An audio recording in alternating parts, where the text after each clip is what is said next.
আপনাদেরকে আজকে আবার নিয়ে যাব নতুন একটা গন্তব্যে। তো গন্তব্যটা হলো আমরা আসলে আজকের এলিভেটর এক্সপ্রেসের উপর থেকে যাব। তো এলিভেটর এক্সপ্রেস সম্পর্কে আমরা সবাই কম বেশি জানি। সেটা হলো আগে আসলে উত্তরায় যখন আমরা যেতাম তখন আমাদের মিনিমাম 2 থেকে 2.5 ঘন্টার মতো একটা সময় লাগতো ওভারঅল। আমার মনে হয় অনেক সময় আমার নিজেরই মনে পড়ে যে ঢাকা আপনার ফার্মগেট থেকে উত্তরা যেতে কমও যদি হয় তাও 2.5 থেকে 3 ঘন্টাও লেগেছে। এর চেয়ে অনেক সময় বেশিও লাগে যদি পিক টাইম হয়, অর্থাৎ বিকেল 5টার টাইম। তো আসলে এটা আসলে অনেকটা কষ্টের একটা জার্নি ছিল ওভারঅল যদি বলা হয়। তো সেই কষ্টের জার্নিটা আসলে আমরা অনেকটা ওভারটেক করেছি। আমরা এখন 10 থেকে 15 মিনিটের মধ্যেই আমরা এয়ারপোর্টে যেতে পারি। মানে যদি আমরা এলিভেটর এক্সপ্রেসটা ইউজ করি। আসলে এলিভেটর এক্সপ্রেস, মেট্রো রেল এগুলো আসলে আমাদের বাঙালির জন্য আসলে একটা বড় পাওয়া, যদি এক কথায় বলা হয়। কারণ হলো আমরা খুব সহজে আগে যেমন মেট্রো রেলে এখন 10 মিনিটে অনেকটা পথ পাড়ি দেওয়া যায়, তেমন এলিভেটর এক্সপ্রেসেও আমরা 10-15 মিনিটের মধ্যে অনেকটা দূর এগিয়ে যেতে পারি। একটা বড় একটা সময়কে আমরা সেভ করতে পারি। তো আমাদের আসলে গন্তব্য ছিল এলিভেটর এক্সপ্রেসেই আসলে উত্তরার ওই সাইডে 300 ফিটের দিকে যাবো, এরকম একটা প্ল্যান ছিল। তো আসলে আমরা যাচ্ছি। ওভারঅল আসলে এলিভেটর এক্সপ্রেস থেকে আরো একটা জিনিস খুবই ভালো লেগেছে, সেটা হলো ন্যাচারাল ভিউ। অর্থাৎ আপনি যদি একটা ভালো আকাশ ভিউ চান, অর্থাৎ আকাশের দৃশ্য প্লাস একটা সুন্দর ভিউ, সেটার জন্য এলিভেটর এক্সপ্রেস আমি মনে করি বেস্ট। একটা মানুষের কোথাও যাওয়ার জন্য, অর্থাৎ উত্তরা সাইডে যাওয়ার জন্য elevator express is a best way. তো ওভারঅল যেটা বলা হয় সেটা হলো আপনি এটা ইউজ করে 300 ফিটেও খুব সহজেই যেতে পারবেন, সেটা একটা বিষয়। তো আর একটা বিষয় আসলে কি, আমরা সবসময় যেটা করি আমরা আসলে আমাদের মানে গন্তব্য, মানে আমরা সবসময় আসলে আমরা কিন্তু আসলে জীবনের লক্ষ্য বলেন বা জীবনের গন্তব্য বলেন, সেগুলো আমরা আসলে জীবনের এমন একটা সময় এসে আমরা বুঝতে পারি যে সময়টা আসলে আমাদের আর কিছু করার থাকে না, হয় বৃদ্ধ বয়সে, নাহলে আমরা যখন আমাদের জীবনের সর্বস্ব হারিয়ে ফেলি, তখন আমরা আমাদের আসলে ভুলগুলো বুঝতে পারি যে আমরা আসলে এ জীবনে আমাদের এটা করা ঠিক হয়নি, ওটা করা ঠিক হয়নি। কিন্তু আমরা হয়তো যখন করার সময় ছিল তখন আসলে আমরা একটা মানে একটা ভ্রমের মধ্যে ছিলাম, অর্থাৎ একটা কল্পনার জগৎ, যে জগতে শুধু স্বপ্নই দেখা যায় কিন্তু সেইটা আসলে বাস্তবায়িত করা সো টাফ। যেমন আপনাকে মানে অনেক মনীষী বলেন বা অনেকেই বলেছে যে আপনি আসলে ঘুমিয়ে স্বপ্ন দেখলে আসলে সেই স্বপ্ন কখনোই বাস্তবায়িত করতে পারবেন না। আপনাকে স্বপ্ন দেখতে হবে, স্বপ্নের পাশাপাশি আপনাকে হিউজ পরিমাণ পরিশ্রম করতে হবে। আপনাকে প্রত্যেকটা সেকেন্ড, প্রত্যেকটা মুহূর্ত আপনাকে চ্যালেঞ্জের সাথে পার করতে হবে। যদি আপনি সেটা করতে পারেন তাহলে হয়তো জীবনের সেই গন্তব্য, সেই ভালো একটা জায়গা, সেই ভালো একটা ওয়েতে আমরা যেতে পারবো।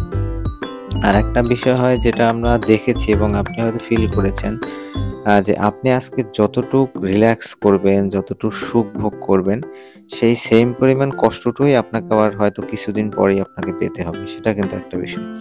এজন্য আজকে যদি আমি পরিশ্রম করি, হিউজ পরিমাণে পরিশ্রম, যেটা আসলে আনবিলিভেবল কঠোর পরিশ্রম, তাহলে অবশ্যই আমি একটা সময় আবার রিল্যাক্স করতে পারবো। একটা সময় আমি খুব ভালো একটা সময় পার করতে পারবো, নিজেকে সময় দিতে পারবো এবং খুব ভালো একটা কমফোর্টেবল টাইম আমি পার করতে পারবো। তাই আসলে আমাদের যেটা হয় যে আমরা আসলে একটু মানে পজিটিভ পেলেই আমরা আরাম করি, আমরা সুখ করি। তো এটা আসলে আমি মনে করি একদম ফুললি একটা নেগেটিভ ওয়ে।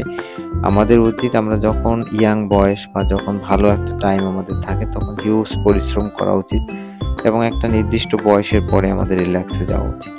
আর যদি আমরা ইয়াং বয়স এবং অল্প বয়সের সময় আমরা রিল্যাক্স করি, তাহলে দেখবেন কি যে শেষ জীবনে এসে আমাদেরকে কাজ করতে হবে। এটাই বাস্তবতা। আপনি 50-50 টাইম, অর্থাৎ আপনি অর্ধেক টাইম জীবনের সুখ করতে পারবেন, অর্ধেক টাইম আপনাকে কষ্ট করতে হবে। আপনি আজকে যতটুকু কষ্ট পাবেন কারো কাছ থেকে বা কোথাও থেকে, বা যদি আপনি কাউকে কষ্ট দিয়েও থাকেন, তাহলে আপনাকে সেম পরিমাণ কষ্ট আপনাকেও পেতে হবে আবার যে আপনাকে দিবে তাকেও পেতে হবে। এটাই আসলে বাস্তবতা, এটাই সৃষ্টির নিয়ম। এটাই আমার কাছে মনে হয়েছে ওভারঅল। কারণ হলো আপনি কষ্ট পেলে আপনি দেখবেন একসময় আপনি আবার আবার সুখ ভোগ করতে পারবেন। আবার আপনি যদি কাউকে কষ্ট দেন, আপনি দেখবেন আবার একটা সময় আপনি নিজেও একটা বিষয়ে কষ্ট পাবেন। এটাই আসলে মানে সেম টু সেম ফিরিয়ে দেয়া আরকি এক কথায়। তো যাক, আমরা সেটা তো আরেকদিন আবার ডিটেইলস আলোচনা করব, সেটা একটা বিষয়। আর আমার চ্যানেলে যারা নতুন আছেন অবশ্যই সাবস্ক্রাইব করবেন, আমার সাথে থাকবেন। আমি আশা করি আপনাদেরকে ভালো কোনো ভিডিও দেশের এবং দেশের বাহিরে দেখানোর চেষ্টা করব। এটা আমি ১ম ও বলেছিলাম।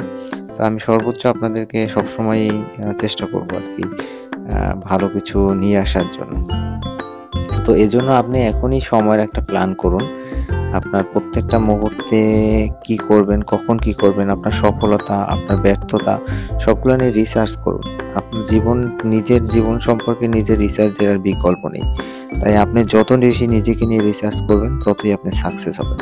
আরেকটা বিষয় হলো কি যে আপনাকে নিয়ে অনেক মানুষের অনেক ধারণা থাকবে, অনেক মানুষের অনেক কথা বলবে। কারো কথাকে কখনো কান দিতে যাবেন না। কারণ হলো এই পৃথিবীটা চ্যালেঞ্জটা সবকিছুই আপনার। কারণ এখানে যদি আপনি মনে করেন অন্য কাউকে গুরুত্ব দিতে যান বা ও কি বলবে, ওর কারণে আমি এই কাজটা করতে পারবো না, আমাকে দিয়ে সম্ভব না, এগুলো কখনো ভাবতেই যাবেন না। আপনার যেটা ভালো লাগবে, আপনি যদি মনে করেন আপনি এই কাজটা করলে আপনি জীবনে সফলতা অর্জন করতে পারবেন, তাহলে সাথে, সাথে সেই কাজটা শুরু করবেন। আর যদি মনে করেন না এই কাজটা আপনার ভালো লাগতেছে না, অর্থাৎ কাজের কমফোর্টেবল একটা মোস্ট ইম্পোর্টেন্ট ইস্যু। যে কাজ আপনাকে ভালো মানে হ্যাপিনেস এনে দিবে না, সেই কাজ দিয়ে কিন্তু আপনি কখনো সফলতা অর্জন করতে পারবেন না। তাই আপনার সফলতার জন্য আপনার পছন্দের কাজটাকে আপনাকে বাছাই করে নিতে হবে। যে কাজটা আপনাকে সবসময় হ্যাপিনেস দিবে, আপনার ভালো লাগবে, যে কাজের মধ্যে আপনি জীবন খুঁজে পাবেন এক কথায়। সেই জীবন খুঁজে পাওয়া কাজগুলোই আপনি সবসময় করবেন। যদি আপনি জীবন খুঁজে পাওয়া কাজ না করেন, তাহলে আপনি জীবনে কোনো হ্যাপিনেস আপনি খুঁজে পাবেন না। এটাই হলো বড় বিষয়।